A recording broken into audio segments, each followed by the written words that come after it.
Now, the US Embassy and the Kenyan government have vowed to collaborate in ending the terror threats in the country and the region.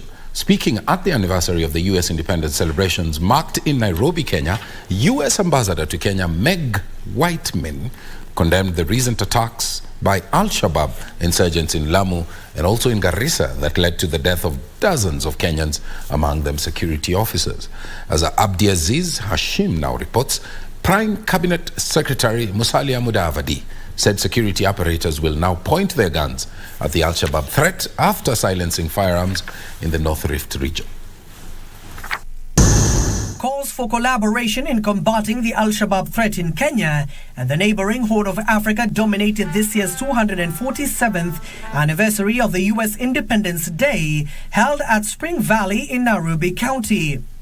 Well, I think the attacks on the KDF and the Kenyan police on the border of Somalia and Kenya underscore the need to make sure we are vigilant and we partner together to defeat Al-Shabaab. It is a threat to Americans, it's a threat to Kenyans. Frankly, it's a threat to the entire continent.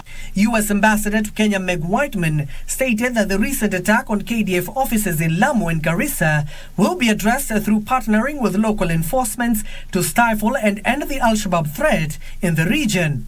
But I've not been to Garissa, I've not been to Lamu, in part because it is dangerous. But I think it's so important that we continue to work together. And I am convinced that if we were not working together as Kenyans and Americans, there would probably be more attacks than there have been in recent years.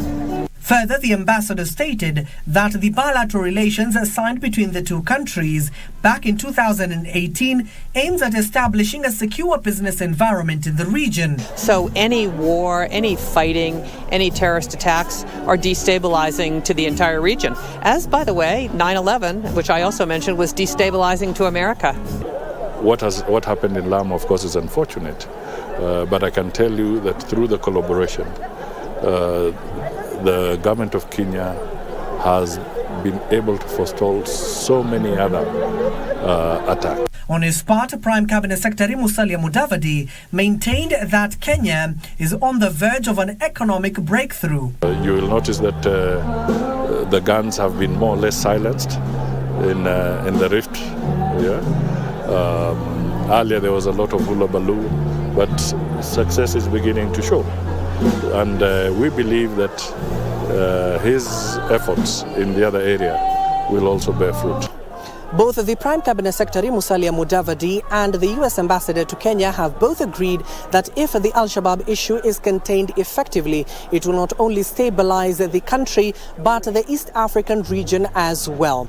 Abdiaziz Hashim from the US Residency in Nairobi County for Prime Edition.